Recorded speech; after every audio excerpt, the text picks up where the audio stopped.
Today, brethren, we shall read from the records telling the tale of a hero of the Imperium, Malcador the Sigillite, Malcador the Hero. Revered as one of the most important figures of the Imperium's past, he stood as a testament to unwavering loyalty and tireless service to the Emperor of mankind. As the Regent of Terra and the Emperor's most trusted advisor, Malcador played a pivotal role in the tumultuous era of the Horus Heresy and the subsequent founding of the Imperium of Man.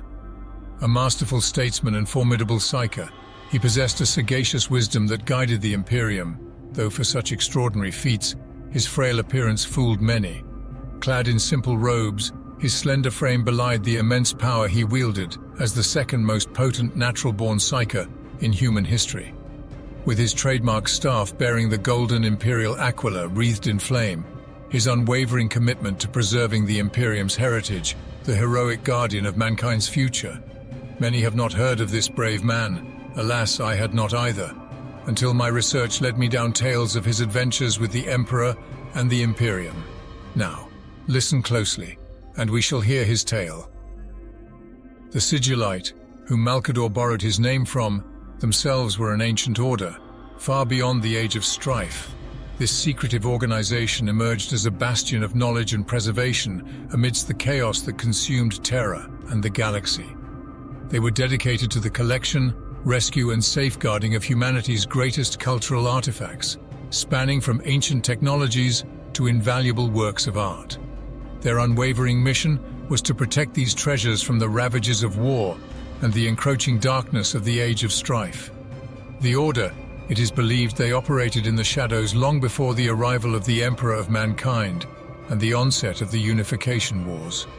The Sigillites amassed their vast collection within a fortress nestled in the Himalayan mountains, which would later become the foundation of the magnificent imperial palace. Though the specifics of their activities during the Age of Strife remain largely unknown, their influence extended far beyond their clandestine operations. It is rumored that the Sigillites possessed intricate knowledge and occult lore, which they utilized to navigate the treacherous landscape of a fractured humanity. The Sigillite Order's presence endured until the founding of the First Legion of the Space Marines, suggesting that perhaps the Sigillites and the nascent Astartes program are linked together. Their ultimate fate and the full extent of their impact on the Imperium remain shrouded in secrecy, lost to the ravages of time and the passage of countless millennia.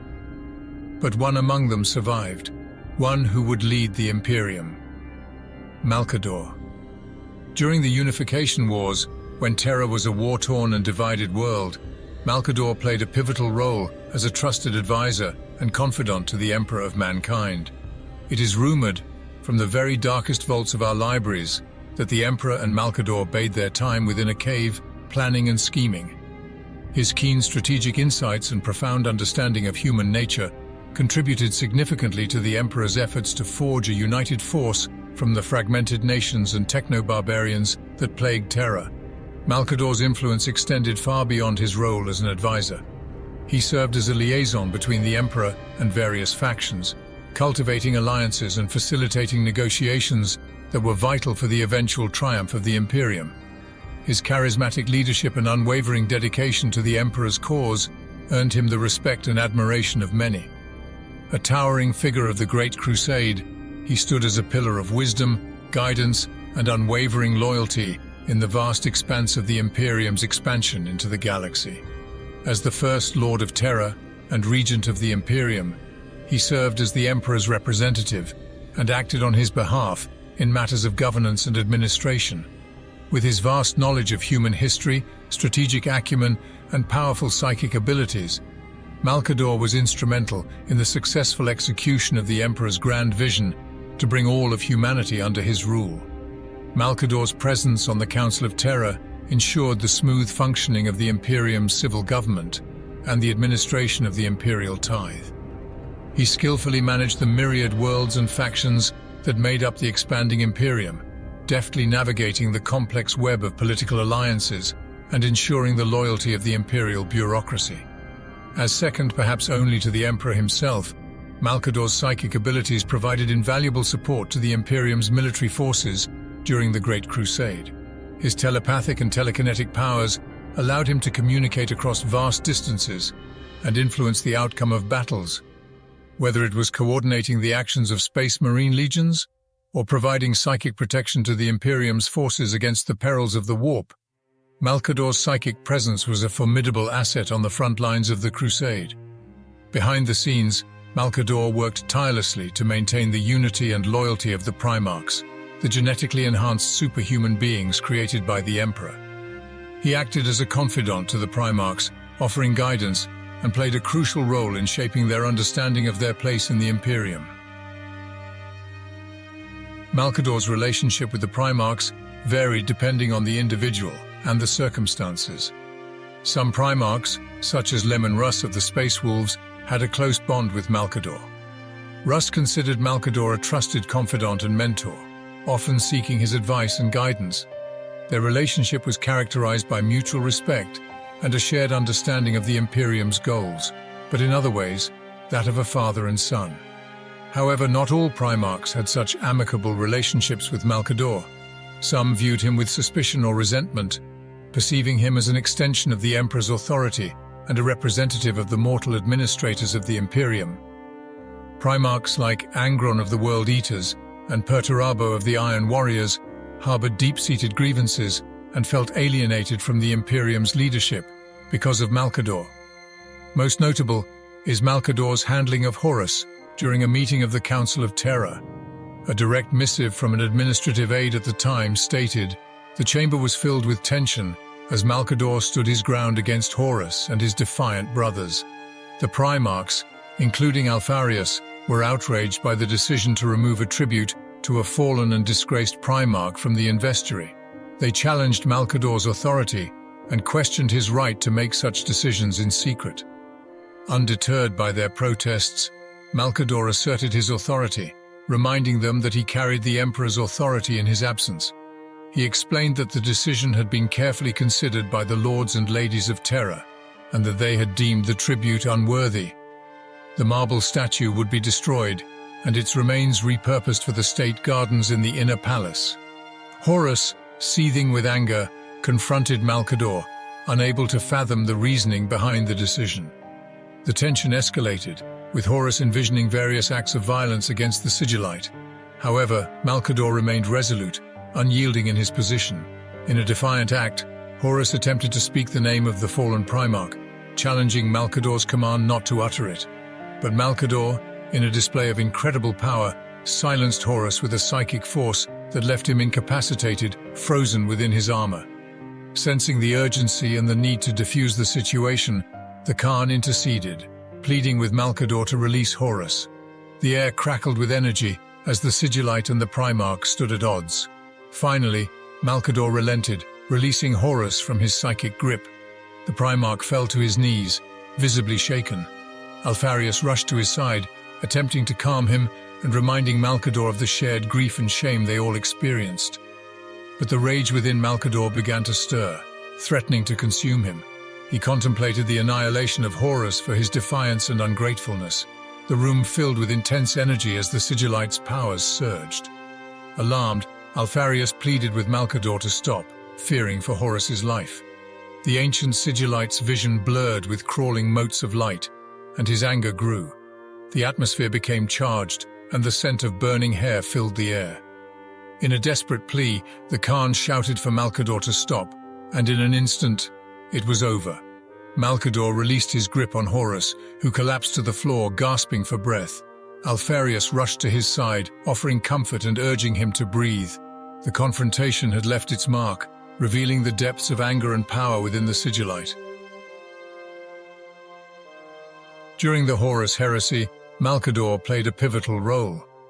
As the Emperor focused his attention on a secret project within the depths of the Imperial Palace, Malcador took on the responsibility of leading and guiding the Imperium in the absence of the Master of Mankind. As the conflict escalated, Malcador worked closely with Rogel Dawn, the Primarch of the Imperial Fists, in organizing the defense of Terra, the heart of the Imperium. Together, they formulated strategies and coordinated the efforts of loyalist forces to resist the traitor legions led by Horus Lupercal. Malcador's role extended beyond strategic planning. He utilized his position as the master of assassins to orchestrate attempts on Horus's life, recognizing the importance of removing the traitor warmaster to turn the tide of the war.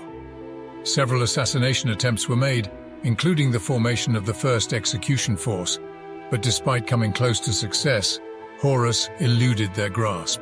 Ultimately, the Emperor himself ordered a cessation of the assassination attempts, redirecting their focus toward other critical tasks. In addition to his involvement in the larger conflict, Malcador remained vigilant against internal threats and manipulations. He uncovered the elaborate trap orchestrated by the chaos-worshipping Erebus, who had been targeting the Sisters of Silence. Malcador's keen intellect and psychic abilities enabled him to navigate the treacherous schemes and emerge victorious, countering the plans of the enemy. Despite his strategic brilliance and valor, Malcador's heroism reached its zenith during the Siege of Terra, the climactic battle of the Horus Heresy. As the traitor forces led by Horus laid siege to the imperial palace on Terra, Malcador offered the ultimate sacrifice to defend the Emperor and the Imperium. Knowing that the Emperor's psychic powers were vital in the final confrontation with Horus, Malcador offered his own life force to power the Golden Throne. By doing so, he ensured that the Emperor's power would not wane, allowing him to confront Horus and attempt to bring an end to the heresy. Malcador's selfless act of giving his life essence to power the Golden Throne ultimately led to his death. His sacrifice allowed the Emperor to continue his fight against Horus and fulfill his ultimate purpose of protecting humanity. Heavily censored imperial records imply that he was the one who took his final seat upon the Golden Throne, a position of immense responsibility and power. His actions during those tumultuous times would forever shape the fate of the Imperium. In the wake of his passing, his acolytes and allies gathered in the throne room, their hearts heavy with grief. Yet amidst their sorrow, they felt a soothing aura of calm, emanating from the master of mankind himself. The Emperor, in his wisdom, sought to ease their pain and remind them of the vital role they now played in carrying forth Malcador's legacy. They understood the weight of their duty, the task of fulfilling his final bequests. They became the executors of his vision, entrusted with preserving and upholding the principles he held dear. With newfound resolve, they pledged to honor the memory of the Sigillite, their fallen hero, and continue the fight against the encroaching darkness. As the Emperor, the Primarchs, and their loyal followers gathered, a united front emerged to confront the forces of chaos. There was no time for prolonged mourning, for the battle for the Imperium waged on relentlessly. Inspired by Malcador's selflessness and unwavering loyalty, they stood resolute, ready to face the challenges that lay ahead. Before his demise, however, Malcador witnessed the corruption and betrayal of Horus and the traitor legions during the dark days of the Horus Heresy. He realized that the Imperium needed a force that could hunt down and eliminate threats to its stability, both from external enemies and from within. To this end, Malcador undertook the task of gathering individuals of exceptional character, skill, and determination, who would form the backbone of a new organization outside the existing imperial bureaucracy. Malcador's vision for the Inquisition was ambitious and far-reaching. He sought individuals who possessed an inquisitive nature and an unyielding dedication to the Emperor's cause. These individuals would be empowered to seek out and confront heresy, witchcraft, mutation, and Xenos influence that threatened the Imperium. They would operate with unparalleled authority and autonomy, answering only to the Emperor and Malcador himself. Among the first individuals chosen by Malcador for this task were Death Guard hero Nathaniel Garrow and former sons of Horus Captain Iacton Cruz.